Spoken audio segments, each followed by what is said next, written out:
and welcome back. As promised in my last Havasupai video, I am now filming a part 2, which is going to be a top 20 Q&A.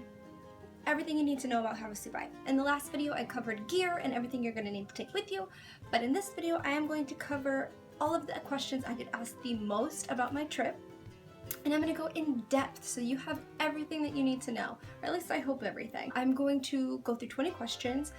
I'm going to try and do it really quickly because we've got a lot of information to go over. So grab a drink, grab some snacks. It's going to be a long one, but hang in there. We're going to get through this together. And I promise by the end of this video, you're going to know everything you need to know about going to Havasupai.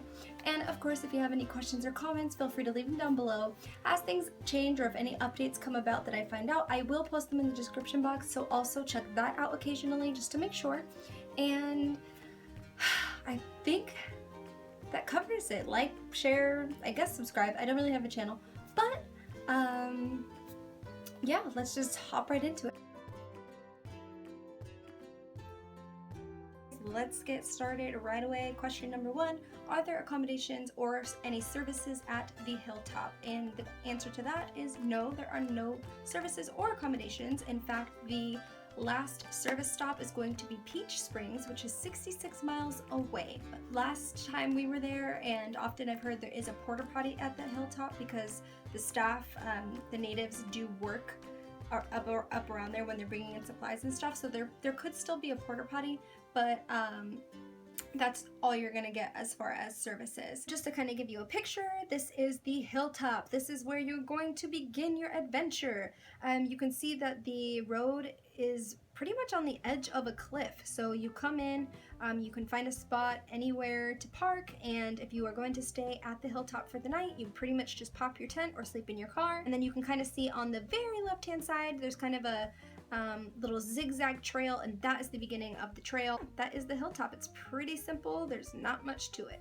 I personally recommend staying in a hotel. We stayed in Kingman, Arizona the night before, and we drove up super early in the morning, but we figured let's get one last good night's sleep in a bed, take a shower, kind of relax a little, and then it's only a 2-hour drive to get to the hilltop. So we left about midnight, even like I think 1 o'clock, got there 2 hours later, and then started our hike. All right, question number 2 is, are you allowed to day hike to Havasu Falls or to any of the falls? And the answer is no, you are not allowed to day hike. The tribe does not allow it, and I don't recommend it because it is very, very strenuous and you don't want to end up in a bad situation. So no, not allowed to day hike. Question number 3, is a permit required to camp at Havasupai? And the answer to that is yes, a permit is required, and unfortunately they are extremely difficult to get. They sell out the entire year in February when they go on sale, and I think the reasoning to that is because there are only about 300 spots a night that they will sell. If you think about that in retrospect, people come from all over the world to go to Havasu Falls, and that's not that many spots. So that's what I think makes it such a hot commodity now. Is that they're so difficult to get, and if you do get one, it's like you've got the golden ticket to Willy Wonka's chocolate factory. You can also call the tribe's offices to see if there's been any cancellations. They're non-refundable, so they'd technically be making double their money, so I don't know why they wouldn't sell them again, but I've heard that people have called and there have been cancellations and they've been able to get permits that way. So maybe call periodically throughout the year if you don't get through to them right away in February. People will take off days from work to sit by the phone to call the offices to get permits. So I mean, it's like you got to be in it to win it. If you can't get a permit that way, what I recommend and what I have done, what I did in the past and what I'm actually about to do coming up in about a month, I'm going to have a Supai again, is I went with a third party. And basically what the third parties do is they call just like everybody else and they say, hey, I want all of the campsites for that night. Then they go on their website or on Facebook or Eventbrite and they sell those spots. And they usually will sell them for about double or sometimes even triple, but they will also add in different events. Sometimes there's yoga, sometimes there's meditation, workshops, drum circles. So a lot of them will kind of make a retreat weekend, if you will, to going to Havasupai with the dates that they reserved. If you're not into that, I mean, it's still a way to get in, okay? So it's still a way to be able to go. I will definitely link a couple of companies that I have used or have heard of. One of them I went with last year, and one I'm actually going with this year. I highly recommend it. That's how I will probably go every time if I continue to go in the future. You know, you'll probably have an enjoyable experience however you go, but those are some options. Question number 4, is it expensive to camp at Havasupai, and how much does it cost? So my personal opinion is I don't think it's expensive for the experience you're getting, but that's all relative. It might not seem expensive to me, but it might be very expensive for other people, so it's kind of up for you to decide. I don't want to quote the prices too much because, like I said, things do change, so make sure to just check out their website to get the latest pricing info, which will be linked down below. In comparison to probably camping in a lot of other places, it's probably pricier, but it's a more sought after location. So you're going to pay a little bit more, just like you would for any type of touristy destination, but I don't think they are prices that are going to break the bank. Also, something to keep in mind is that the reservations are non-refundable and non-transferable. Before, they did not require a credit card to book or any payment information over the phone, but I believe now they do. They do add a 10% tax onto all of the fees, and you can only use one credit card per group. So just something to keep in mind is to maybe see if there's one person who would be willing to put everyone's reservations on their credit card in the instance you do get through to them, so that you don't lose that spot and you don't have to call again, because that would be a nightmare.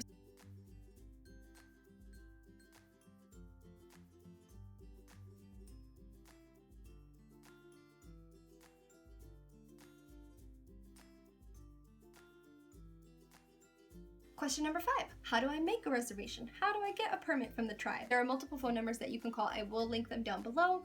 You basically just call the offices and say, hey, I want a reservation for your beautiful wonderland. And they will, I think, look up the dates that you're wanting to go and will work with you. I haven't booked through them personally, but those are the instructions in general. So those are the instructions I am giving you.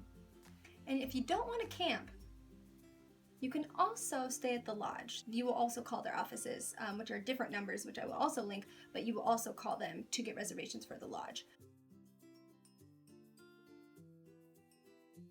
Question number 6, how long is the hike? It is a total of 10 miles. It's 8 miles to the Supai village and an additional 2 miles to camp. It will take, on average, 4 to 6 hours to complete, depending on how many breaks you take and your fitness level and all of that good stuff. Question number 7, what time should I start hiking? So that just depends mainly on when you're going, because in the summer we experience triple-digit heats. Temperatures. Oh my god. It's late, okay? I had a full work day. I'm a little delirious. We experience triple-digit temperatures here. I live in Arizona, so I can definitely attest to those 123-degree days that we get. So if you're going in summer, you're going to want to start at 3 a.m. 3:30 a.m. Don't start later than that. You won't be in the sun until the very end of the hike when you start getting towards the village. In the cooler months, you can probably be safe with starting a little bit later, but again, if you don't want to be exposed to the sun, I still recommend starting at around 3 a.m. Question number 8, is the hike hard? So my personal opinion is 2-part answer, yes and no. It is not hard getting to camp. You're going at a slow decline the entire way. I did not hike out of the canyon, so I personally guess can't really speak on it, but I would say from other people that have hiked out of the canyon that I've spoken with, and given the fact that you're going the opposite, so you're going to be ascending slowly, is that it's going to be a challenge. I did not do the hike out of the canyon because I physically would not have been able to. I was having issues with my hips, and I did not train. I think all in all, it's about a 52,000. Girl, you go into the middle of the earth or what? It's 5,200 feet of an elevation change starting from the hilltop down to camp. It's just very, very gradual though, so like I said, once you get past the switchbacks, you don't really notice much. Wasn't strenuous at all. The hardest part of it all was just carrying the weight that I carried. Obviously, keep your bag as light as possible. That's gonna have the biggest impact. Make sure you've got like the proper fitting pack, gear, proper fitting shoes, and all of that is gonna alleviate the stress and the feeling of it being a challenge. I think it's a good first-timer backpacking trip. Completely honest, I think anyone can make this. If I had to hike out, I could have done it. And so I'll go ahead and put actually a picture on the screen for you here so you can kind of get an idea of the beginning of the hike. This is going to be the hardest part of the hike, the initial descent of the big old mountain that you have to go down. And this is going to be the hardest part of the hike on the way back, which is going to be at the end of the hike. You can see the trail zigzags over to the left of the screen, and those are the switchbacks to get down the mountain. This is going to be about a 1,000-foot drop. When you get to the very bottom of that trail where it kind of goes off screen, that is when it starts to level out. It gets pretty flat, and from there on out, it's pretty darn easy. Kind of just wanted to show you a little bit so you have an idea. So that leads me into question number 9. Should I train for this adventure? And think about it this way. This hike is 20 miles minimum with a 2,800 foot elevation change. Could you do that over a period of a couple of days? If you're like, oh yeah, that's not even a big deal, then probably not. You probably, if you've done something like that, then you're probably in pretty good shape for something like this. If you're like 20 miles, 2,800 feet, like girl, you tripping, then you probably need to train. I worked out pretty consistently, like 3 times a week. I did yoga. I eat pretty healthy, kind of have to with my stomach, and I would consider myself a physically fit person. I'm not an athlete. I'm not super athletic by any means. And it was a challenge for me even. So my recommendation is to get your shoes, get the pack that you're gonna want to use for your trip, and start training in that gear. Even if you have to do it on a treadmill or Stairmaster, who cares if you look weird? People are gonna be like, oh, where's she going? And you're like, I'm going to the coolest place ever. So if, with going again, I've been kind of upping my working out. I've been doing some weights, kind of stretching, getting my joints ready. It's just good preparation for anyone. Like, no matter your fitness level, just kind of start getting your body ready for what it's about to go through. And then it won't be like, wah, like the day comes, your body's not gonna freak out like mine did, and my hips were in so much pain and I was popping Advil like candy. So I recommend that you just get your body ready and conditioned for what it's about to experience.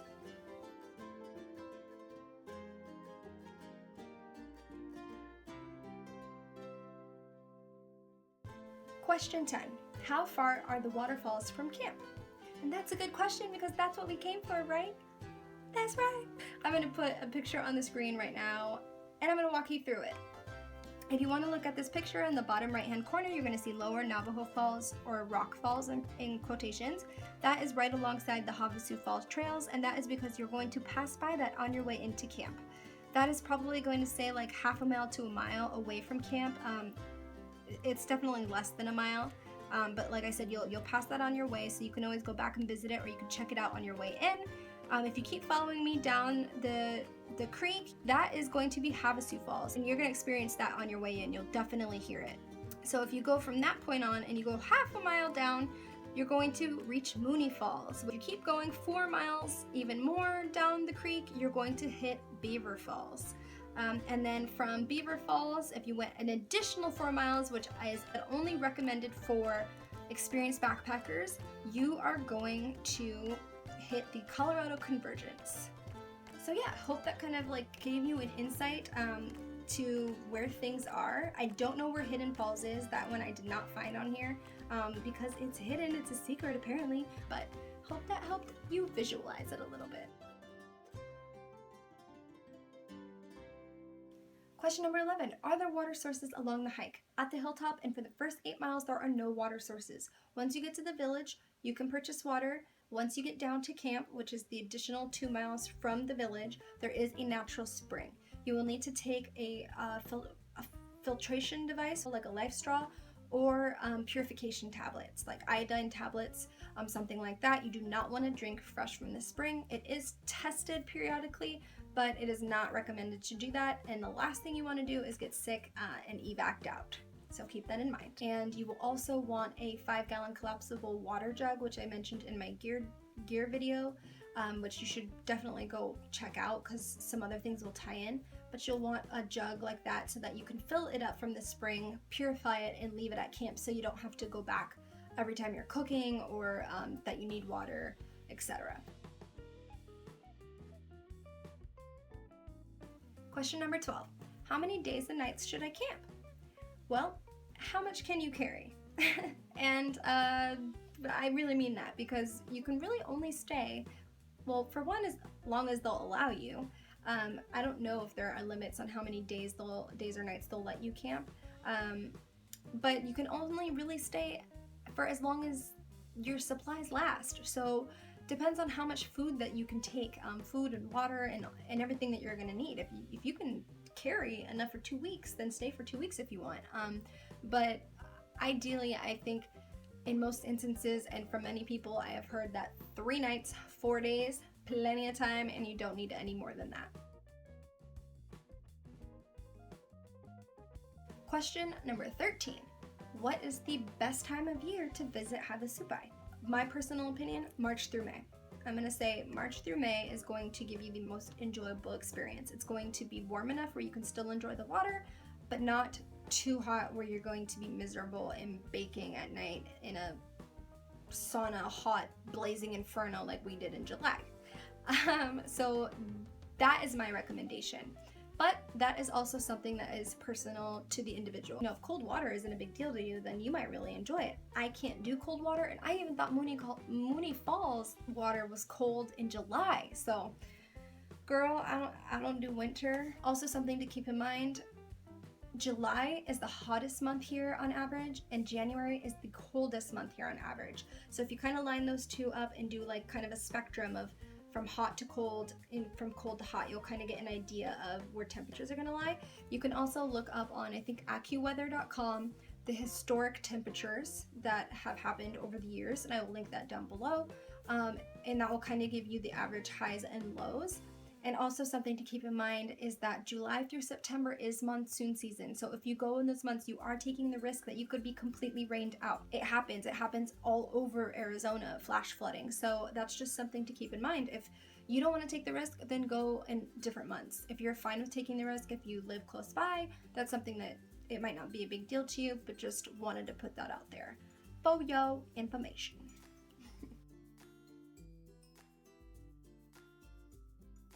Question 14.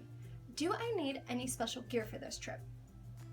And I would say you need the basic backpacking / camping items, but I list everything in depth with spreadsheets and links and the whole shebang in my other video, The Ultimate Gear Guide to Havasupai, so go ahead and check that out, and that will have all of that information laid out for you. Question 15. What is camp like? Is it crowded? Are there any facilities? So camp is like camping. It's very just bushes and trees and dirt, and there aren't really any campsites like you may have experienced if you camped before. It's very just first come, first serve. It's just the lay of the land. You just go find a spot and you pick it and you set up your little area, and that's the gist of it. There are some picnic tables I've seen throughout here and there, so you can definitely make your camp by one of the picnic tables, which actually is very convenient. So you can see in the picture I just put on the screen the campgrounds of Havasupai. It's about a mile-long area that sits between Havasu Falls and Mooney Falls. You can see tents set up and a lot of trees for hammocks. A lot of people actually hang theirs over the river, which is pretty legit. And there are also several footbridges, so you can actually set up camp on either side of the river as well. So yeah, you pretty much just find a spot and get comfortable. That kind of shows you a little bit of what it's like. I believe you can probably fit 2 to 4 tents per like camp area. If you want to go the hammock route, there are trees and there are plenty of places to hang your hammocks, but how many hammocks you're going to be able to get in a given spot, I'm not so sure. It just depends on what's taken and what's available. And yes, and I think it's crazy that you never heard anything about this, but at the initial entrance of the campgrounds, there is a fry bread hut and there's frozen Gatorade. And when it's 118 degrees, it's the bombest thing you've ever had in your life. And I believe it's cash only. I mean, you're in the middle of nowhere, so I would definitely take cash. And there is a little first aid hut right at the beginning of camp, as well as I believe the ranger station, and there are bathrooms. They are glorified holes in the ground. No, just kidding. They're like glorified porta potties. They're in a big building, and there's I think 4 or 5 of them, or however many. Didn't smell. There were no flies. It was actually surprisingly very clean, even though it was like, well, you could tell it was being used. I was shocked. I was actually surprised that that was there and that it was so clean. There was toilet paper stocked the whole time. I don't know if there will always be toilet paper stocked or what their schedule is, so maybe make sure you take some, but there are bathroom facilities for your use. Question 16. What's the helicopter all about? Good question, because it's pretty awesome. And so the helicopter is an option if you do not want to hike in or out of the canyon. You can take the helicopter in and you can take it out. So if you want to go to Havasupai and you only want to hike 2 miles to camp and 2 miles back from camp to the helipad, you can do that. It's $80 each way, so it's a little bit more money, but hey, if you don't want to hike 10 miles, I mean, that's a pretty good option. The downfall of that would be wait times. I don't know what the wait times would be like for going in. The helicopter, like I mentioned, it's $80 each way, so on your way out, we just took it one way, it was $80, $90, I think it's like $10 more if you want to use a credit card, but I highly recommend that you take cash, just in the instance that their machine's down, their Wi-Fi is not working, the machine is broken, for coming out of the canyon. So that's interesting. So the sign-up sheet goes up about 9 a.m. in the morning. However, people start getting in line, or not in line, but in the general vicinity of the helipad, which I will put on the screen now so you can check that out. The big grass area with the 2 small concrete squares, those are the helipads. That goes right through the village. So you're gonna pass by that on your way down to the campgrounds. And right where those concrete pathways that make a V, that's basically where the entrance gate is to get onto the helicopter. So you want to make sure that you stay in that general vicinity, because people, like I said, they start lining up super early. We went up, I believe, the night before at like 10 p.m. and stayed in their little like dirt road streets overnight because we were so concerned that we wouldn't get a spot, because it is first come first serve, but the helicopters only run for a certain amount of hours and the natives get to go first. So if they have errands to do or they need to get some people out, they obviously have priority, and then they start taking civilians or tourists or whoever. I would say plan on waiting for a few hours, definitely, like aside from getting there early. Just make sure you get up there, you kind of stake that area. There's like a little metal desk table that you want to make sure you stay around, because as soon as they put that sign-up sheet down, it's whoever can grab the pen first.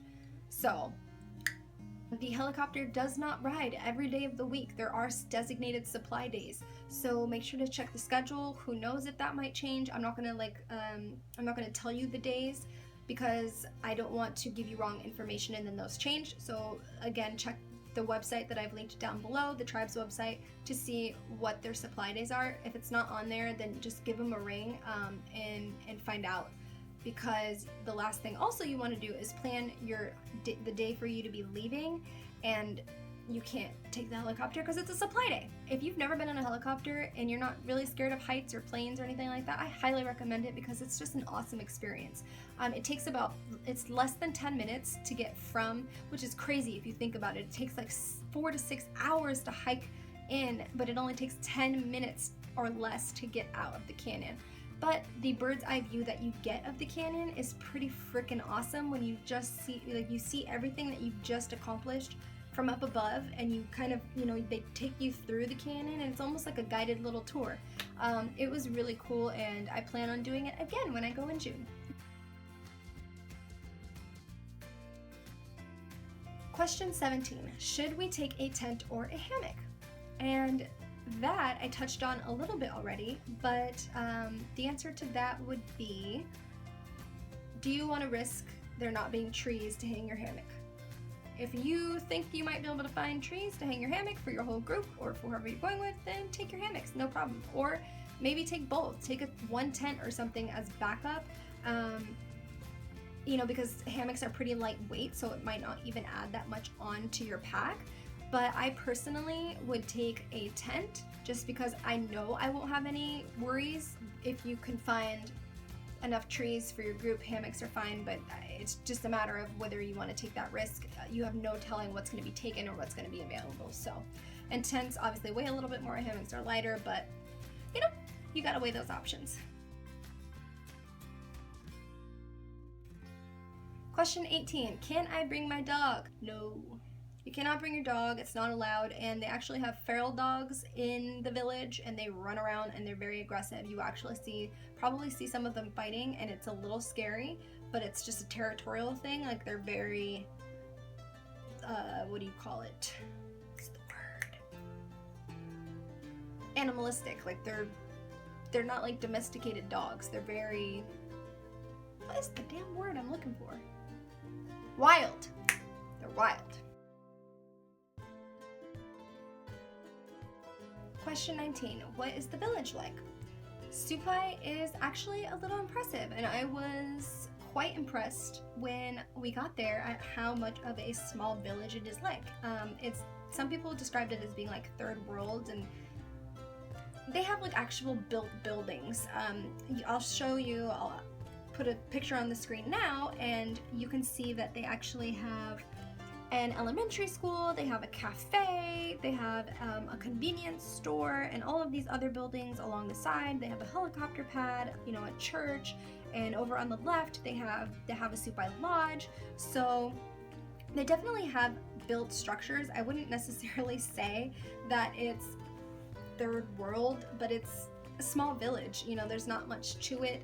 It's not in the nicest of conditions, but it's impressive for being in the middle of nowhere, and the fact that they had to helicopter everything in to get it there. Interesting to think that people actually live there, and that's their home. But you know, it's pretty cool. It's different. It might be a different experience, something you've never seen before, but it's just that. It's a little village in the middle of a Grand Canyon. No big deal.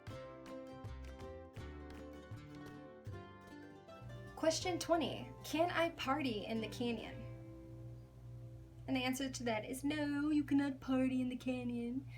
You are not allowed to take in drugs, alcohol, firearms, and you cannot build bonfires or have fires of any sort. It's not allowed. So all of those things taken away kind of equal no party time. And you're not really there to party. You know, I know people probably take alcohol, and I'm sure people probably take shrooms and stuff, but who knows what might happen or what they might do if they find out or if they catch it. I don't know. But I just wouldn't risk it, because if I'm drunk and they're telling me I have to leave, I am not about to hike 10 miles. I can tell you that right now. So that stuff's not allowed. So just leave it at home and enjoy nature for 3-4 days of your life without any of that stuff. You'll be just fine. If you're still here, shout out to the real OGs, okay? But I hope you guys enjoyed this video. I hope that you got, you know, some use out of it, you know, and something good from it. And I hope it will help you on your trip to Havasupai. Like I mentioned before, if you have any questions or comments, please leave them down below. I'm happy to help. And be sure to check out my other video where I go over all of the gear and essentials that you need to take with you. I think that's it. I hope you enjoyed the video, and I don't have any plans to make any more YouTube videos, so I don't know when I'll see you guys next, but until next time, take care, guys.